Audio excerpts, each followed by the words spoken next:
open eye, feel the waves cut through me, hypnotized by the sounds I'm breathing in. Hold tight, chemicals collide. Hold tight, hold tight, hold tight. Dripping lights paint the skies, all because of you. Dripping lights. Hi guys, मैं हूँ Shikha and welcome back to my YouTube channel. तो guys, सबसे पहले मैं आप लोगों का thank you बोलना चाहती हूँ बिकॉज आपकी वजह से हमारी जो यूट्यूब फैमिली है वो ग्रो कर रही है। अभी थोड़ा सा ग्रो की है बट मैं उम्मीद करूँगी कि मैं आप लोगों का प्यार पाऊँगी और हमारी यूट्यूब फैमिली जो है वो इतनी सी बड़ी हो जाएगी जिसकी कोई सीमा नहीं होगी। तो आज मैंने ये सोचा कि मैं अपने नया साल आने वाला है, साथ में मैं अपने चैनल को एक नया जन्म देने जा रही हूँ। मतलब मेरे चैनल का नया जन्म होने जा रहा है, तो क्यों ना मैं आप लोगों से थोड़ी सी बात कर लूँ, क्यों ना मैं आपको अपना इंट्रोडक्शन दे दूँ। क्योंकि मैं जो भी वीडियो बनाऊँगी और अगर हम जो हैं आपस में कनेक्ट होंगे, तो अगर मैं आपके लिए अननोन रहूँगी तो आप कैसे कनेक्ट होंगे, है ना। तो मैंने सोचा चलिए ठीक है, मैं आपको पूरा इंट्रोडक्शन दे देती हूँ, जब मैं इतनी सी थी और अभी जितनी बड़ी हूँ। तो मैं बता देती हूँ। जैसे कि मैंने पहले बताया आपको इसी वीडियो में, मेरा नाम शिखा है।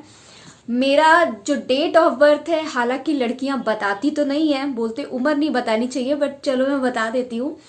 मेरी डेट ऑफ बर्थ है 22 मार्च 1991, 1991। जी हाँ। अब मेरा बर्थ कहाँ हुआ था? मेरा बर्थ हुआ था बहराइच में। बहराइच में क्यों हुआ था? क्योंकि जो मेरे पापा हैं वो वहाँ पे पोस्टेड थे, तो हमारी फैमिली जो है, हम लोग सब लोग वहीं पे रहते थे। फिर मैंने इतनी सारी प्रिपरेशन की है। फिर मैं आपको बताती हूँ कि मेरा नेटिव जो है, यानी जो मेरा होम टाउन है, वो है बाराबंकी, जो कि लखनऊ यानी उत्तर प्रदेश के का जो कैपिटल है उससे 18 किलोमीटर दूर है। अब मैं आपको अपनी एजुकेशन के बारे में बता देती हूँ और मैं एक बात और बाराबंकी के बारे में बताना चाहती हूँ। आपने पारिजात का पेड़ सुना होगा और आपको ये भी पता होगा कि विश्व में सिर्फ एक ही पारिजात का पेड़ है और वो भी हमारे बाराबंकी में है।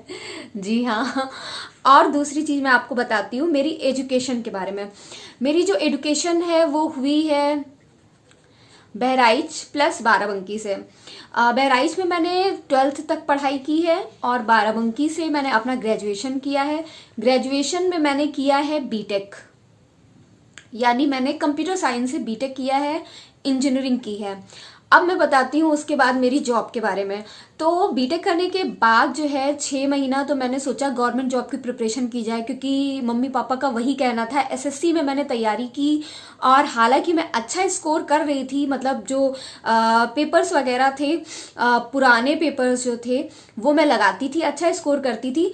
बट पता नहीं मेरे दिल में कहाँ से कॉर्पोरेट लाइफ का ख्याल आया और मेरा मन किया कि मैं जॉब कर लूँ। तो मैंने जॉब ली। मेरी फर्स्ट जॉब जो है वो लखनऊ में हुई थी, गोमती नगर की एक कंपनी में। कंपनी बहुत बड़ी नहीं थी, छोटी थी, बट वो मेरे लिए बहुत कुछ थी। फिर उसके बाद जॉब के बाद तो भाई शादी होती है ना। जी हाँ।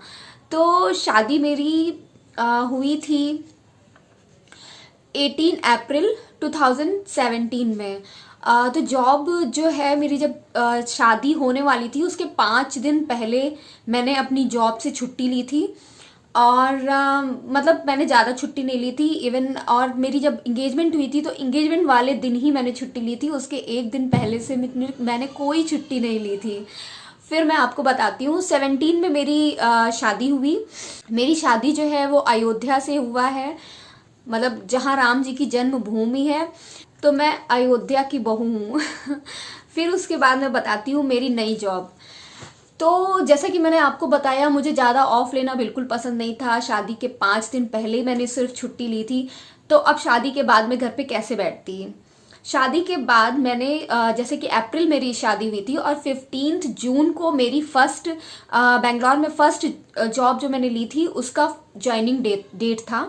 मतलब 15 जून को मैंने बेंगलोर में एक नई जॉब जो है वो ज्वाइन कर ली थी। अगेन वो कंपनी जो थी वो कुछ खास बड़ी नहीं थी। फिर उसके बाद हम लोग शादी के बाद कहाँ कहाँ घूमने गए।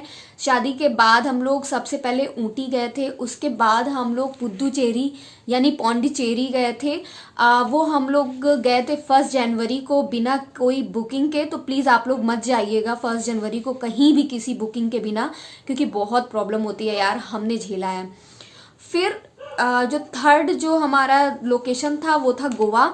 गोवा हम गए थे हमारी फर्स्ट एनिवर्सरी पे। मेरा बहुत मन था कि मैं गोवा जाऊं, तो बस इसलिए गए थे क्योंकि गोवा की लोग बहुत तारीफ़ करते थे और वाकई में वो तारीफ़ के लायक है। फिर एनिवर्सरी जब हुई थी हमने ये सोचा था कि शादी के 1 साल बाद हम बेबी प्लान करेंगे, तो हमने बेबी प्लान किया और जनवरी 7 को हमारा बेबी आया। उससे पहले मैंने नवंबर में अपनी जॉब छोड़ दी थी क्योंकि मुझे अपने इन लॉज के पास आना था और यहाँ जॉब नहीं कर सकते थे। हालांकि मैं पार्ट टाइम जो सेम कंपनी में मैं जॉब करती थी, पार्ट टाइम में जॉब करती थी, तो वो मुझे मेरी जो पूरी सैलरी थी उसका कुछ पार्शियल जो है अमाउंट मुझे वो देते थे।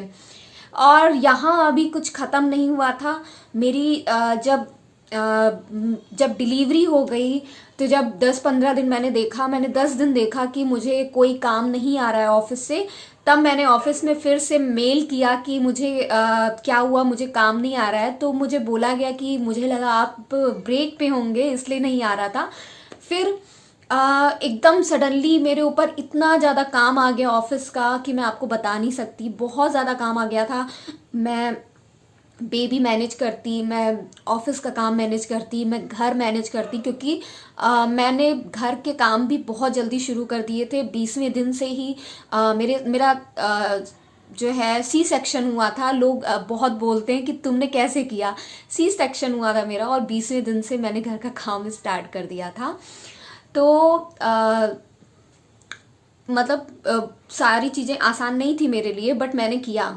मुझे आज भी याद है वो दिन, मुझे आज भी याद है जब मैं अपने बच्चे को ऐसे गोद में लेती थी और यूं, ये मेरा लैपटॉप मेरे साथ हमेशा रहता है और मैं सपोज कीजिए कि मैंने अपने बच्चे को ऐसे गोद में लिया है और मैं ऐसे ऐसे ऐसे ऐसे काम करती थी।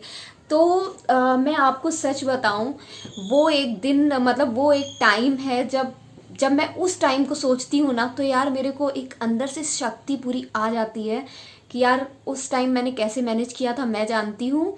बच्चा एक छोटे से बेबी 1 महीने का भी बेबी नहीं था और उसके साथ आपको डील करना यार बहुत बड़ी बात होती है। सी सेक्शन है, आप बैठ नहीं सकते हो, फिर भी आप बैठ के काम कर रहे हो। हालांकि ऐसा नहीं था कि मेरे लिए ज़रूरी था। मैंने अपने कंपनी में जब उन्होंने बोला कि बहुत ज़्यादा काम है मेरे पास और प्लीज़ तुम कर दो, मैंने रिज़ाइन कर दिया था कि देखिए मैं नहीं कर पाऊँगी इतना, बट उन्होंने बोला यू कैन डू इट।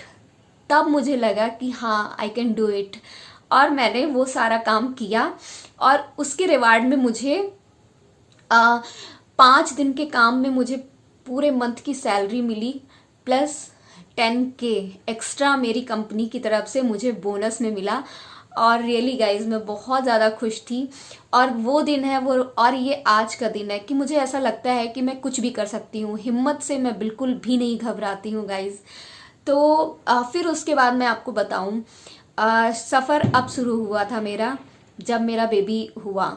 उसके बाद जब हम बेंगलोर चले गए, मैं अकेले थी और कोई आसपास नहीं बात करने वाला था, बिकॉज़ वहाँ पे सबकी लैंग्वेज जो है, वहाँ की लैंग्वेज जो है वो दूसरी है। हिंदी बहुत कम लोग जानते हैं, हमारे आसपास हिंदी जो है बहुत कम लोग जानते थे और हम लोग किसी से इतना ज़्यादा इंटरेक्ट भी नहीं करते थे, बिकॉज़ वहाँ मोस्टली लेडीज़ जो होती हैं वो वर्किंग होती हैं। तो मैं और मेरा बच्चा, एक ऐसी लेडी जिसने कभी आज तक अपने बचपन में, मतलब एक ऐसी लेडी जिसने कभी आज तक किसी बच्चे को पलते न देखा हो, अगर उसको अपना बच्चा पालना हो प्लस घर का एक एक काम करना हो, आई थिंक मैंने बहुत सफ़र किया। जिसने कभी भी, जब से उसने होश संभाला है, वो कभी घर में ना बैठा हो और उसको सडनली इतने महीने इतने साल घर में बैठना पड़ जाए, आप समझ सकते हैं क्या हालत हुई होगी। सपोज कीजिए मैं एक आदमी जैसे घर से बाहर ही रहता है, मैं भी वैसे थी, और उस आदमी को अगर आप घर में बैठा दो और एक ऐसा काम दे दो जिसमें हेडेक ही होता है, बच्चे बहुत इरिटेट करते हैं कभी कभी, तो वो कैसा उसका हाल होगा आप सपोज कर सकते हैं। तो मैंने वो भी फेस देखा है। फिर मैं घर का सारा काम भी अकेले करती थी, बच्चे को भी संभालती थी, ना मेरे पास कोई मेड नहीं थी। तो मैं उसके साथ साथ मैं चाहती थी कि मेरा करियर भी बना रहे। तो मैंने सोचा कि क्यों ना मैं यूट्यूब करूं। जॉब करना मेरे लिए बहुत आसान था, बट मैंने एक बार सोचा कि अगर यूट्यूब के साथ मैं अपने बच्चे को भी संभाल ले जाऊं तो शायद बहुत अच्छा है। मैंने यूट्यूब में ट्राई किया। मेरा एक चैनल है लाइफ विद शिखा, आप देख सकते हो उसे। उसको मैंने मोनेटाइज तक कराया था, बट उसके बाद क्या हुआ कि बहुत सारी चीज़ें ऐसे सरकमटेंसेस बन गए कि मुझे उस चैनल पे वीडियोस अपलोड करना छोड़ना पड़ गया और वो चैनल जो है वो बहुत स्पॉइल हो गया। फिर उसके बाद मैंने डिसाइड किया कि नहीं, मुझे कुछ तो करना है। फिर मेरा दिल आया व्लॉगिंग पे, मैंने व्लॉगिंग स्टार्ट की। तो हालांकि मेरी व्लॉगिंग जो है कुछ खास नहीं रही, क्योंकि अकेले बच्चे को देखना, बाकी सारी चीज़ें देखना, और इवन मैं पोस्टपार्टम डिप्रेशन का भी शिकार हो गई थी। जो लाइफ में मैंने अपनी चीज़ें फेस की है ना, वो कहते हैं ना कि पापा की परी लड़कियां होती हैं, मैं वैसी ही थी। और जो लड़की ने कभी दुख नहीं देखा हो, उसके ऊपर दुखों का पहाड़ टूट जाए तो शायद बहुत मुश्किल होती है। बस तो मैं आपको अपना रियल मोटिव बताती हूँ। मेरी जॉब जो थी वो 50,000 में कमाती थी जॉब से।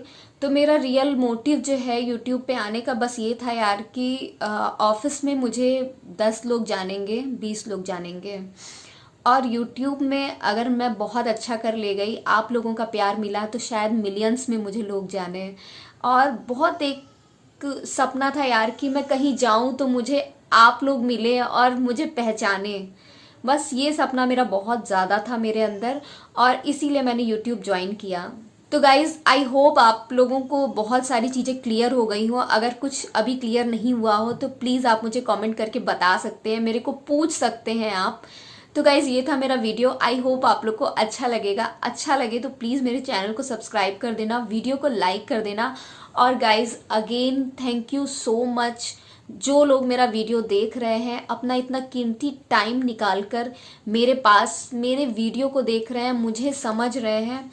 भगवान करे आपकी ज़िंदगी में बहुत सारी खुशियाँ हो। तो मिलती हूँ आपसे नेक्स्ट वीडियो में, तब तक के लिए guys bye, take care and love you all.